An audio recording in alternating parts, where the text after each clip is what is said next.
Саламатсыздар ма, құрметті оқырмандар. Сіздермен бірге математика пәнінің оқытушысы Қасиетов Амангелді Гумарович.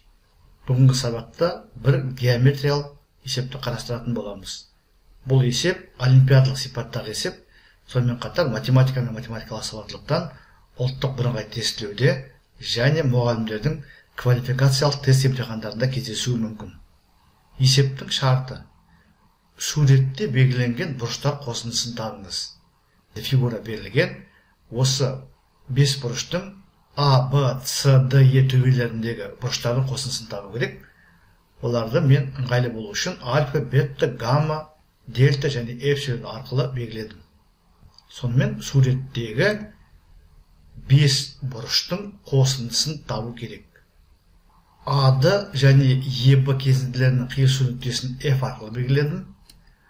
А, С менен Е-Б-ның қиылысу нүктесін Ж арқылы белгіледім. Енді А, F, Ж үшбұрышын қарастырамын. А, F, Ж үшбұрышында мына F бұрышы және Ж бұрышы екеуін анықтап алсақ, онда үшбұрыштың ішкі бұрыштарының қосындысы 180 градус болатындығын білеміз. Сол себепті біз есептің жауабын алуымыз мүмкін. Енді қараңыздар, Д, F, В үшбұрышын қарастырайын. Д, F, В.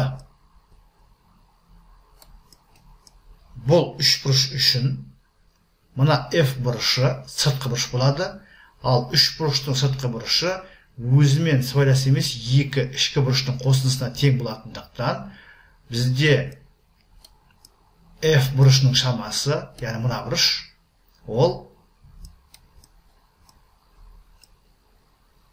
бетті мен дельтаның қосындысына тең болады. Тап осылай Е, Ж, С үшбұрышын қарастыратын болсақ, мына Ж бұрышы осы Е, Ж, С үшбұрышының сыртқы бұрышы ретінде өзімен сыбайлас емес Е және С бұрыштарының қосындысына тең болады. Олай болса, Ж бұрышының шамасы эпсилон мен гамманың қосындысына тең. Сонымен А, F және Ж үшбұрышын қарастыратын болсақ, бұл үшбұрыштың кез келген үшбұрыш сияқты ішкі бұрыштарының қосындысы 180 градусқа тең.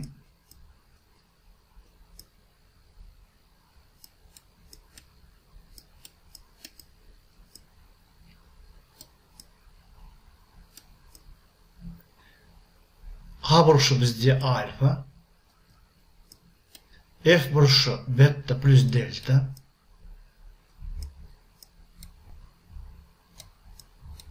ал Ж бұрышы гамма плюс эпсилон. Қосында 180 градусқа тең.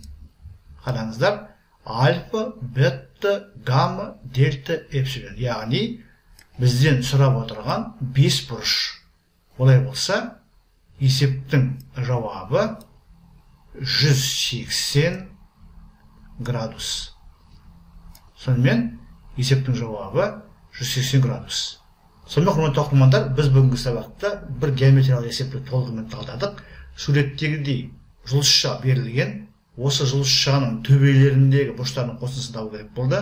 Біз үшбұрыштың сыртқы бұрышының қасиетін қолдана отырып, және үшбұрыштың кез келген үшбұрыштың ішкі бұрыштарының қосындысы 180 градусқа тең болатындығын пайдаланып, осы 5 бұрыштың қосындысы 180 градусқа тең болатындығын көрсетіп отырмыз.